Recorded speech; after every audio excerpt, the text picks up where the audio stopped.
The world today seems to be changing very quickly. Shifts going on in so many different sectors of our society.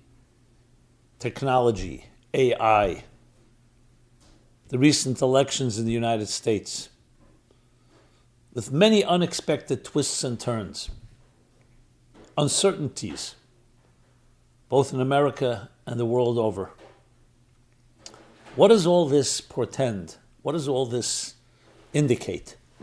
When you see so many different unexpected and unprecedented changes, where is this leading to? Are we experiencing a paradigm shift? That's what we'll be discussing. Please join me in this important conversation because it affects not only the globe but each one of us.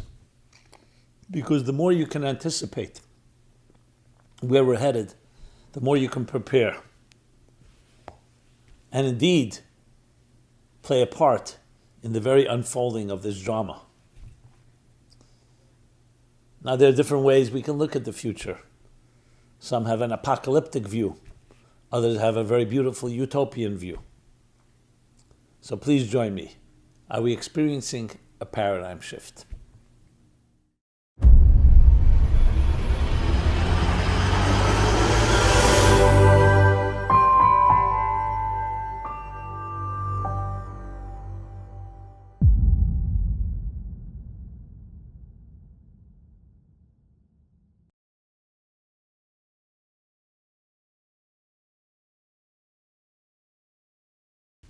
Hi, this is Simon Jacobson, and we will be discussing, are we experiencing a paradigm shift?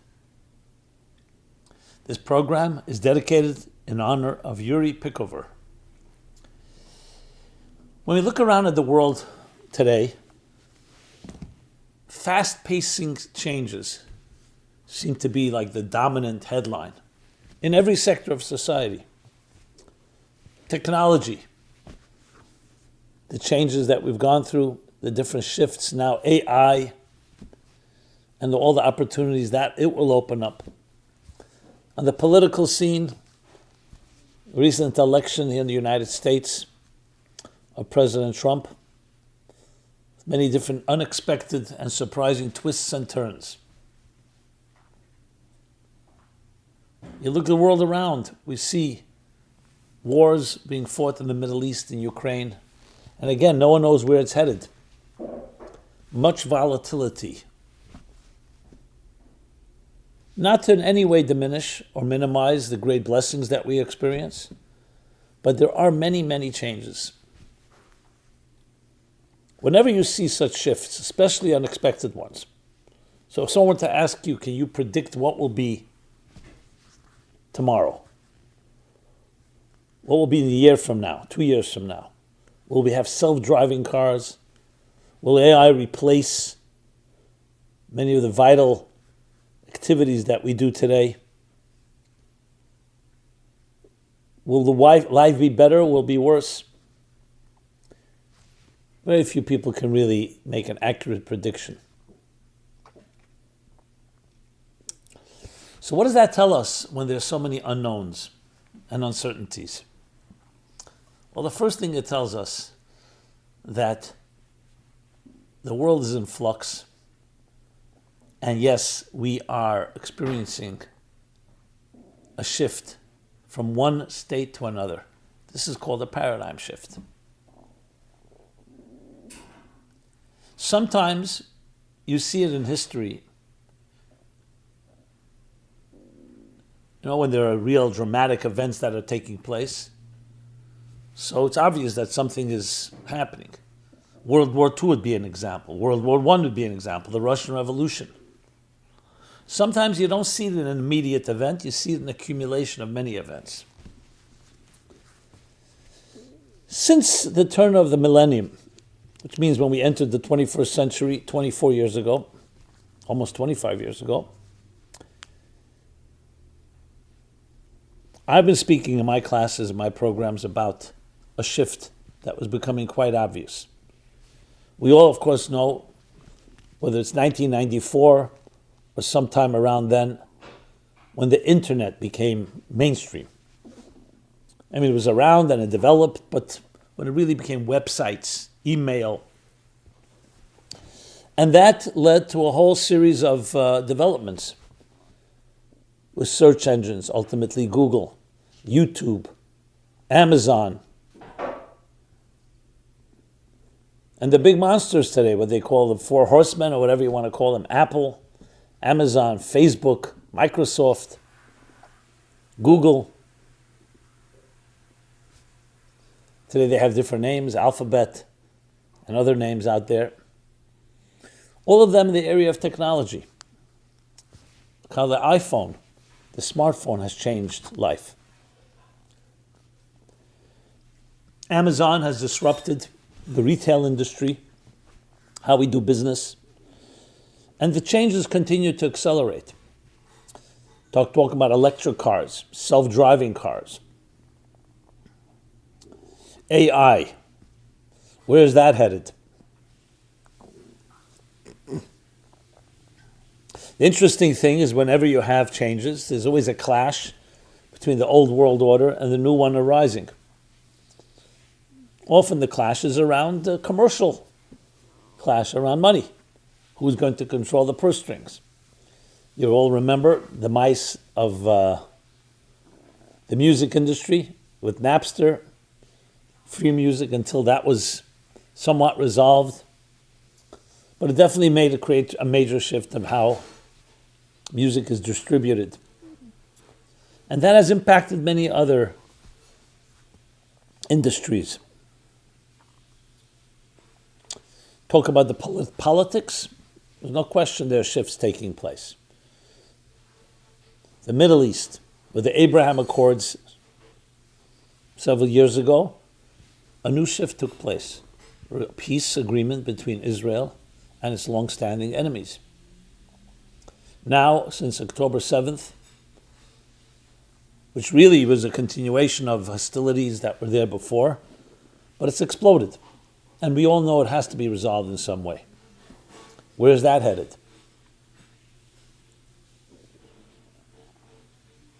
The interesting thing about all these different changes is, have we changed? We still need love. Children need to be nurtured and validated. We all seek purpose in some way in life. We want happiness. There are values, there are elements in life that are never changing. Because if you think about it, all these changes are really the environment around us.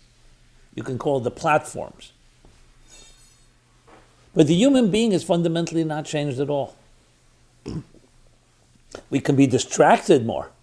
We have new challenges, new opportunities. But the fundamentals of what we need in life, that has affected me very deeply, because with all these shifts, a big part of what I do is to make sure to remember and remind people that you still remain the center of your universe. And whatever's happening around you can either help or challenge or impede your way, but it doesn't change who you fundamentally are. On the contrary, with all these different distractions and all these different forces at work, it's even more important to find your center. So think of it like you're on a ship at sea. Things are calm, great. But then a storm comes your way. And the storm starts causing your ship to go this direction, that direction, to and fro, almost deluging you. That's when you need the strongest possible ship to know how to maintain your balance and equilibrium and to navigate through the storms. When I say storms, I don't necessarily always mean negative ones. I mean changes. That I find as one of the biggest challenges in a ever increased changing world, ever faster, accelerated changing world, is can we maintain that equilibrium? Because that's the key to really moving forward and not becoming a victim or not becoming a product of the forces around us. But the changes themselves do reflect a shift in existence, a shift in the world. When I say a shift, I don't just mean on a superficial level. It's not just how we do business. It's how we look at ourselves and the world around us. Just use a most recent example, the 20th century. We'll go 100 years ago. We're now about to enter the year 2025, the end of 2024. Let's go back to 1924, 1925, just to use a round number, century. So we were right then, after World War I, without really knowing what's coming next, which would be, compared to World War I, a complete earthquake. I don't even want to use that word, even more cataclysmic World War II. That's where we were. So there was a lull at the time. We're talking about also close to the time of the Depression. But looking back, we see clearly that part of the century, especially the first half of the 20th century, with the Russian Revolution. And then World War I, World War II, there was a tremendous paradigm shift. First of all, the destruction that it brought. And then an unprecedented renaissance, post-1945, that has continued to impact us till this day. There has not been another major war of that caliber ever since. Now, I'm not in any way suggesting, God forbid, that we're going to go through anything like that. But you learn from that. You learn how even something so cataclysmic, so horrendous, so horrific and tragic, well, over 100 million people were killed in both world wars. Of course, the Holocaust. Not just the numbers, but the sheer inhumanity, the sheer scope, the sheer unfathomable behavior.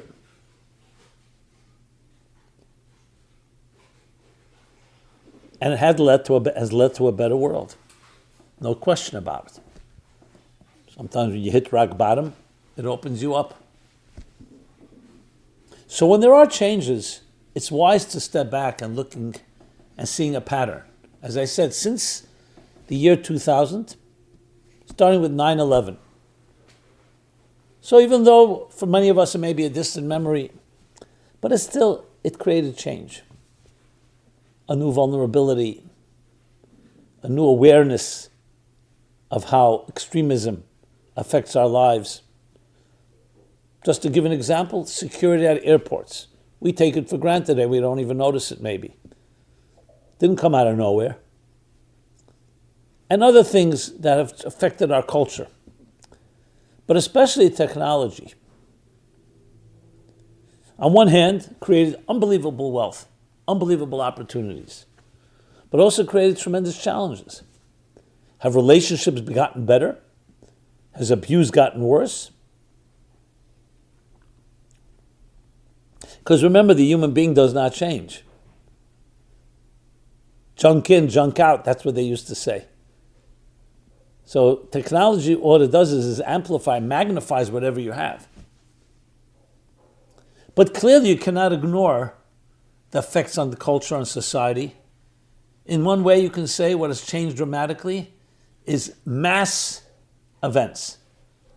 Whether it's mass joy or mass hysteria, everything is broadcast now, quickly, fast. Everyone knows about everyone else. We don't even understand the implications of all of that. Yes, the new addictions it has created. Online addictions, screen addictions, gaming. Because we're really in its infancy. Technology, in that sense, modern technology, online technology is really in its infancy. But again, when you put together the dots, you connect the dots, it's definitely a sign of shifts and changes. So I go back into the sources. I go back into history. I say when you step back and are not distracted or seduced by the moment, there is a paradigm shift taking place. I would say, and I would categorize the shift as being the beginning of a new revolution. We talk about revolutions, the classic three revolutions: agricultural revolution, the industrial revolution, and then the information revolution or computer revolution. The fourth frontier, and maybe final frontier, is the spiritual revolution. As more and more time is freed up in our lives, because we have machines taking over, because things that took hours can take today seconds. As our material lives become more and more comfortable in a way,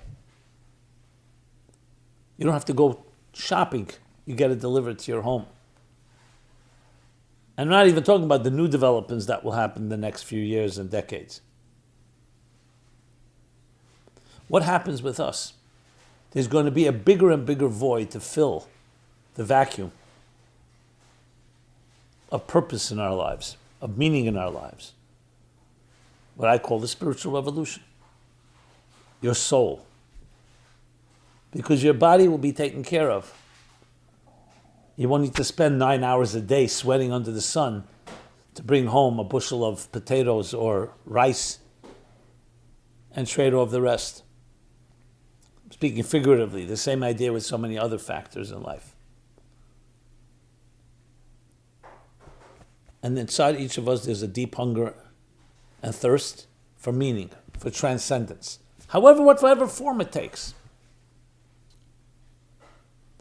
To put it in maybe more, we'll call it more relationship terms, for relationships, for connections. We are fundamentally connected people. 9 months in our mother's womb, we spent completely connected, nurtured, protected in the embryonic fluids of our mother's womb. In our early infancy and even early years, we need connection. The connection through our parents, our siblings, friends, society. But connections are not just getting friends on Facebook, an artificial or superficial version, but means a true connection, someone you can trust, someone that trusts you. Relationships are suffering tremendously because of this dissonance between the ever-growing technology and connections on a communication level, meaning communications technology, technological communications, and the ever-growing disparity of personal connections. I remember in the early days of the internet, there was a rage, called, I think, Second Life, where you can literally create another life for yourself with another personality, with a whole set of variables. That's not you, but you live vicariously through that. How many people live vicariously today through sports and sports teams and heroes, through Hollywood, through Netflix, through cinema, media? What about you? There's no way that we can avoid the need for that. There's no question that the growing rate of addictions is to fill a void. People have a void in their lives. And to relieve some of the anxiety and some of that existential angst, we do whatever it takes. That's where there's the opportunity of the true future. A spiritual revolution of meaning, of purpose. So all the factors, everything going on today, all the disruptions and the shifts are leading to that new revolution. Like it is with all things. You can either resist it, ignore it, or be part of it, or help make it happen. The usual tendency is to just stay with the status quo, path of least resistance, and avoid anything until you have no choice. But imagine being ahead of the curve and being able to anticipate, being able to recognize, and saying, hey, there's something here that I can transform my life. To begin feeding our souls even more than we do our bodies. And that means feeding your soul means through particular behavior, particular actions. I call it a spiritual spa. Immersing your soul, SPA, study, prayer, action. Cognitive, emotional, and behavioral conditioning. To get your mind every day into a more soulful, a more transcendent place. That's by reading, by engaging in conversation, participating in a new class that stimulates and challenges your mind to think more ethereally, in a more sublime way. The second is on an emotional level. A prayer, a poem, a song, an emotional interaction to get the muscles working, exercising your emotional muscles. But emotions that are healthy emotions. Not anger and bitterness, but love, kindness, gratitude, sharing, warmth, caring. And finally, behavioral conditioning. To make sure that every day you increase in acts of goodness and kindness. Whether it's giving someone some charity, whether it's helping someone volunteering, whether it's sharing a kind word, whether it's sending a beautiful text or social media message to others, comforting other souls. These are all forces that, firstly, exercise and condition your own soul and get you living a life from the inside out instead of the outside in, meaning instead of reacting to whatever's going on around you, being proactive from within, inside out. And secondly, it brings more light into the world around you. It spiritualizes the material corner of your life. And in doing so, we release the tremendous energy that lies trapped in the material world. Spiritualizing the spiritualizing matter. Turning matter into energy. That is the fourth revolution that we're upon. And if you think about all the, as I said, disruptions and changes, you could see them as just being uncomfortable, a nuisance, which basically upend your security blankets and your comfort zones, or you could see it as the opening of a brave new world. I know I'm using Huxley's actually apocalyptic version, but I mean in a positive way. Fresh air, new horizons, a new way of looking at the world in a more unified way, which essentially is ultimately the scientific view. All technology is about connecting things, finding the common denominator, eliminating the gap of time and space, finding unity. But the ultimate unity is the unity between ourselves, where we recognize that each of us is an indispensable musical note in a large cosmic composition. This has to become the awareness of every man, woman, and child in our lives. This is how the world changes.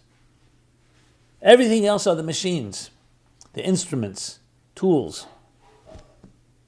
Your tools don't define you. You should define your tools. You should use your tools to define and express yourself. Like I always point out, someone asks you, who are you? And you give them you give them your business card. That's not who you are, that's what you do. So people will say, well, I've been doing it so long, what I do has become who I am. No, who you are should define what you do. The captain of the ship should tell the ship where to go, not the other way around. Your soul should be guiding and directing your body, not your body directing your soul. That's the shift that we need to get through. Now, in times past, that may not have been possible due to actually being overwhelmed by the material responsibilities that we have. So I understand we're still addicted to money and to power.